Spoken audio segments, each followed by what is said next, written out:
to another episode of In the Shop, and for once, one where I'm not working on the 280ZX. Instead, working on my boy Roshi. So, as you guys might have seen in one of my blogs, I posted about how the alternator belt failed at the end of the last autocross event. So, I went and got a new one. I had the package somewhere, but I can tell you, on a 4AG ZE, without power steering and without AC, your alternator belt is going to be somewhere 4PK, 5PK, 830 to 850. I went with an 842 because that's what Napa had when I was in there the other day. It seems to fit pretty well. I mean, obviously it's loose right now. I'm about to put the tension back on it, and it looks like it's actually going to fit better than the 830 I had on there. So, the things you'll need, basically just need a 14mm socket to do that tensioner bolt. And I will tell you, it is a pain to get that belt on there if you have aftermarket pulleys like I do. But once it's on there, it's on there. So basically just gonna loosen up the nut on that tensioner, push it down. I'll show you guys where the tension needs to be. And then we'll fire it up and make sure it's not just gonna fly off. I can get the camera positioned here in a good way. Don't have my GoPro charged up today, so using this boy.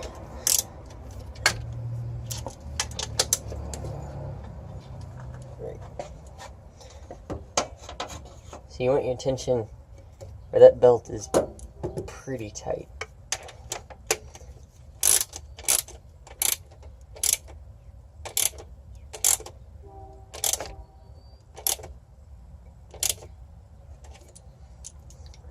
Right, so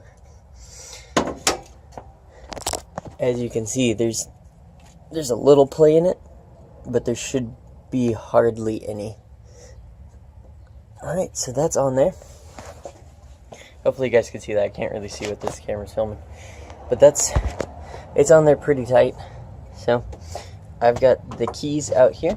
We're going to hook up my negative lead there, and let's see if I can get Roshi to start here.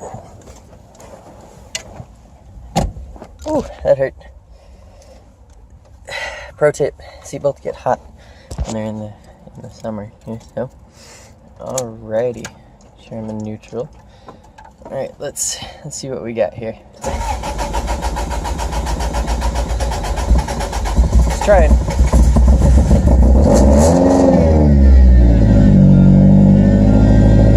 Alright, sounds like, as you guys can hear, that he is alive. Just gonna walk over here. The belt appears to be doing well.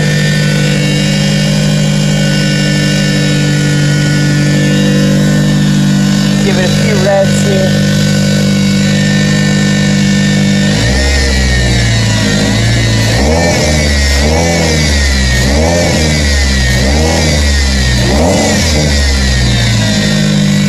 Alright, so I'll show you what the belt looks like.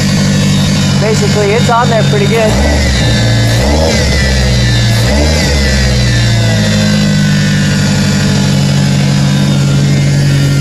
Alright, so there you go. New alternator belt. The next thing we'll be doing is replacing that cracked intake. So we'll get right to that.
and that's got some play in it, so we're just going to kind of use the clamp to hold the MAF in place.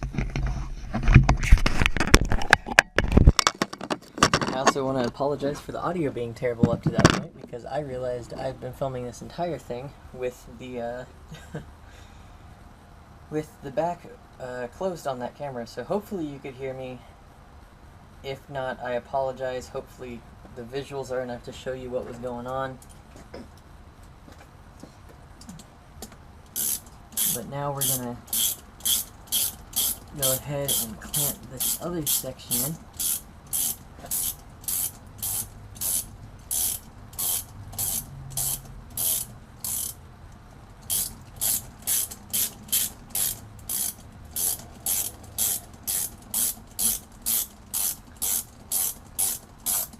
So before I go all the way tight, I'm going to make sure that's in there.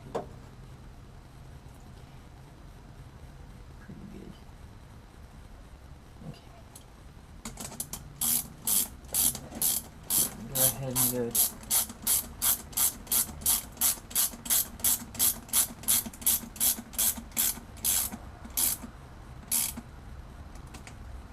Pretty good on that one. Go ahead and tighten this one up so I don't think it's going to be going anywhere. Okay, that's a pretty solid connection. So now the only connection left is this one to the MAF. Basically just going to slip it in there best we can. I'm going to go ahead and pre-tighten it a little bit.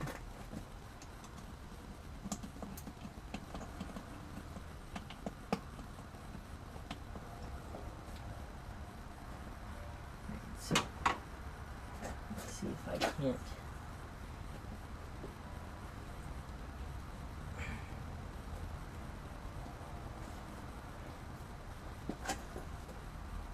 So I'm actually going to have to somehow loosen this clamp a little bit, slide it down on the body, which is going to require... Okay, that hit the ground. Ready to hit the ground.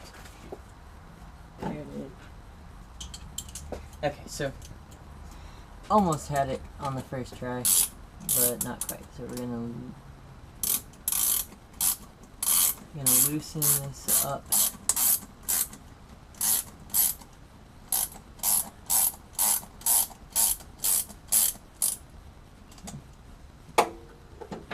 Because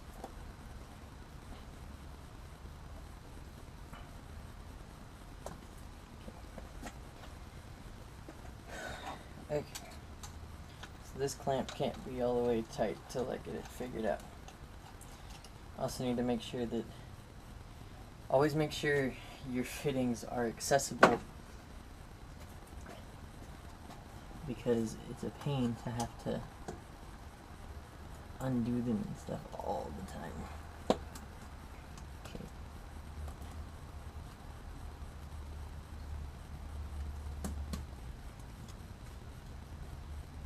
There we go. That fits much better now.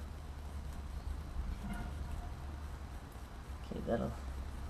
You can feel where the metal is in these, so you can make sure you're going to get good clamping.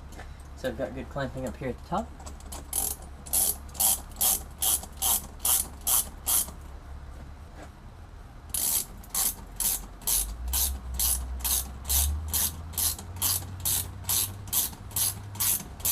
Just to where it takes it a little tight to turn.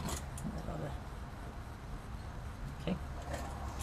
And now as you can, I've got these where it's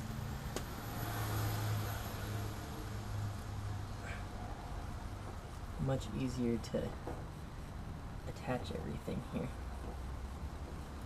So now we'll go ahead and tighten this tube. Actually, we'll leave that tube loose. Now we gotta tighten the MAF tube. I'm holding it down all the way so we make sure we're gonna get a nice tight fit on it.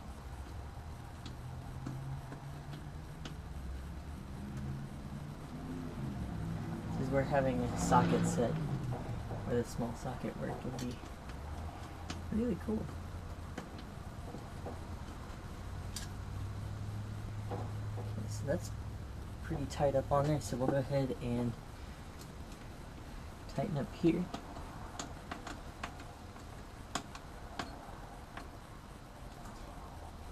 Alright, that's actually unexpected benefit from that aluminum tube, is it's actually more stable than that rubber piece was. It looks better, should hopefully perform better. And I'm gonna look real quick and see if I can't find a little itty bitty socket over there on my dad's tools that'll fit this, so I can get those really snugged up on there.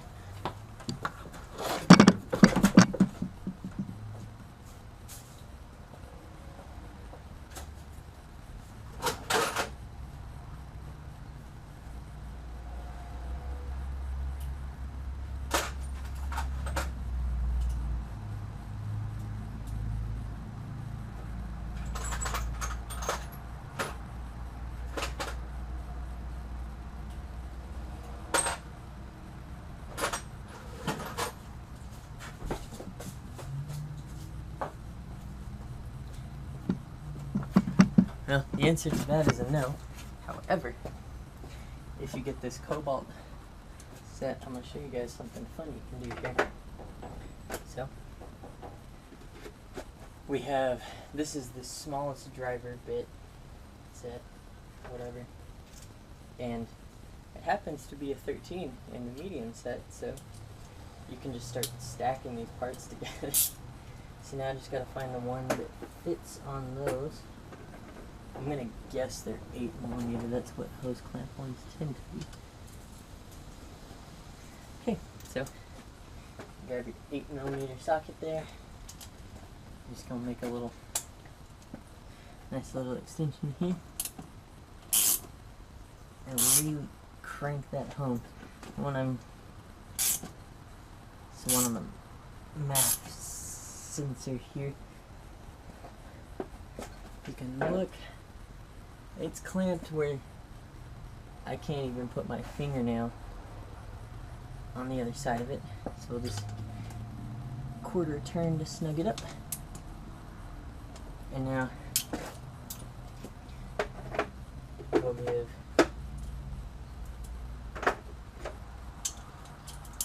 use a quarter turn just for a little bit of good luck there, and hey presto, you've got a new intake going on. Now we'll just close all this up, throw these over in the parts pile.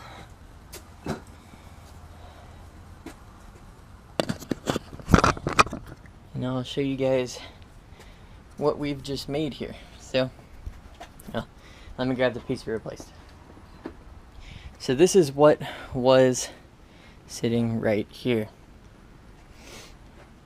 And let me get into the light over here. As you can see there, it's gotten cracks all in it. I don't think they had gone all the way through just yet, but when it was getting warm, the idle was starting to hunt a little bit, and I think it was partly because of that intake. So then, now the new setup, we've got a 2.5 inch piece of aluminum tube with coupler to the throttle body, and then the coupler to the MAF. And for anybody doing this, this is a USD M4AG-ZE, and that has a 2.5 inch opening on the throttle body, and it's a little bit bigger than 2.5 on the MAF. It's not quite 3, but a 3 inch coupler will work. It'll bulge a little bit, as you can see here, but since it's just the MAF to throttle body connection, that's not really going to affect it too much. I'll show you a video of it running here in a second. You guys can get an idea of that. But basically all I did was gathered up some scrap parts. The only thing I had to buy was that coupler, which was 10 bucks. So really just hit up your friends if you want to do this. Try to see if somebody's got some intercooler piping left over, and then you can put it all together there and have something that also doesn't allow the MAF to move, which I'm hoping, you know, translates to a few more horsepower out on the autocross course. I'm not hoping for anything crazy. This was mostly just to get rid of the cracks. But there you have it. That's an intake. and I showed you guys earlier in the video how to do that alternator belt. So that's it for this episode in the shop. Not a super long one, but hopefully you guys find it informative. Remember to like and subscribe. Leave a comment below on what you might want to see me work on next. I can tell you, I'll show you what part of the next episode's project will be. That big red sheet of Alumilite right there, I can tell you it's going to involve some DIY arrow tips. So remember to subscribe so you guys can find that on the next episode. Alright, ciao!